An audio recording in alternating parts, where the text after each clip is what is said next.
mina nabafowethu laba bayithuna besides baby daddy siyibekela ukuthi sokwenza ihlobo gogogo. So namhlanje sizoqhubeka sikwenze lokho besithi siyokwenza, sizoyingezelela leyo mali ngoba number 1 e-socially na ubeka imali kungeyakho,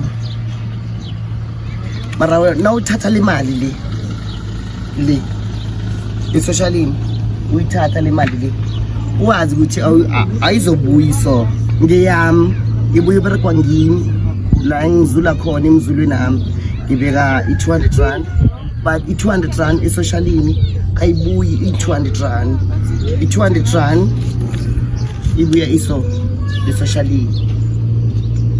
So how do you feel uthatha 10,000 for example ufuna ukuyibuyisa i-10,000 ngibe singakakutsheli yona? So that's why sithi silimele. Okay. Wo ngamanye amagama uthi ukuthi nangibeka i-200 rand u-expect ukuthi uzokuthola kunenkonyana ze-100 rand yokwenza 300 rand. Thank you. Yo no ngiyanizwisisa nje khona ngihlathululako niyabona ukuthi bengilahlile. No besingakayibalanga ngaphandle kwalokho, besingakayibalanga leyo kuwe, besibale imali ekhona. So senza ama-deduction ama-3,000 rand lawe sithe simupha wona wamakonyana nanani ngiyayikhumbula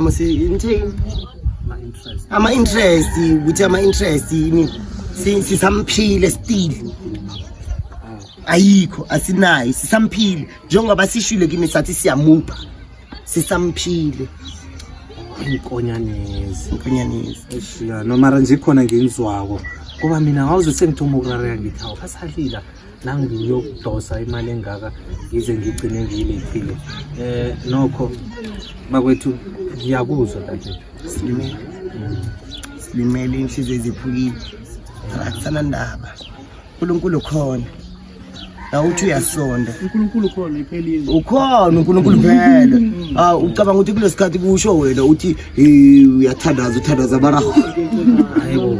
Okay bakwethu mina ke tšea ke bušetša ka lehlakoreng la ka la nnele mo e leng gore ke tlo itšea ke fe mosepediši mmogo le nna o ke berekišanang le ena a ke re tswalle ka tsela ya maleba, re leke go netefatša gore ka nnete re a isupa re le ba pele ebile re netefatša gore se e leng gore mohlomongwe se a direga ka morago le gopoleng gore le pele se tla tlile go tšwelela, ene seo re se dirang ga se taba gore re kgantšhetša batho maatla or re lekalatša go itira ba ba kaonana. Re hloyeng re tshepišeng tšele re tshepišang tšona, ke ba bantši ba lefelang le re tshepiša di-face, ke ba bantši ba lefelang le napa le re keduma o ka re ba ka tla ka mogaka wa tsa one day o ka re ba ka tšwa ka tsela e nngwe ba ketima. Le ge re tsamaya re ya go botsiša motho mongwe o kitimiša ka mphaka, ke bolela ka taba gore a se gantši gape mo re kitimišang ka mephaka re le tsweletše ka gore re a kitima, a se taba gore re phela ga monatene, re a kitimišwa ka mefaka ebile re feleletša re ipotše gore ka nnete ge e le gore nako e fihlile e tla ba e le nako, mara o šalang o tla ba o lwela batho. Ke se e leng gore re ipoditše sona gore a itle, mara go šalang modimo tla ba tseba gore batho ba ke ba e leng gore be e le balwedi ba batho.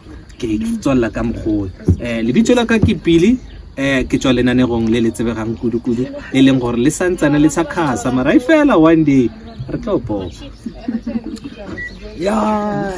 Sema fethu sisekhona la ngekwaga mara ke before sivala mhlambe ke to ask iskimini kokugcina ukuthi ngengiphi mhlambe wena sisi into onga advise abantu abafuna ukuvula Islam abafuna ukuthoba mhlambe kusasa babekele unyaka ozayo babekele u2026 yini lo ngaba advise yona ngaphandle kokuthi banganikele umuntu imali zabo umuntu ongabereki ngengiphi lo ongaba advise yona? Into ngaba advise ngayo ukuthi bakhambe baye bank bayovula i-social account bayenza bayi-3 bese if ever bayi deposit imali benze sure ukuthi imali ingenile account nabahlanganayo kube nenliphu kube nokuthi bayabona ukuthi imali ingenile ngesiqiniseko na into engayisho leyo. ya no ngoku-understanda kwami ngikuzwa uthi ufuna bakhambe nge-transparency kahle Yeah. right hayi bafethu this is identical force unresolved matters ya nanoma bangakajabuli ngemali zamakonyana mara okusalayo sigijime nabo from ekuthomeni tot ekugqineni and imali zabo bazitholile ngendlela efaneleko bafethu siyayivala kanjalo this is identical force unresolved matters.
Malang yan S4.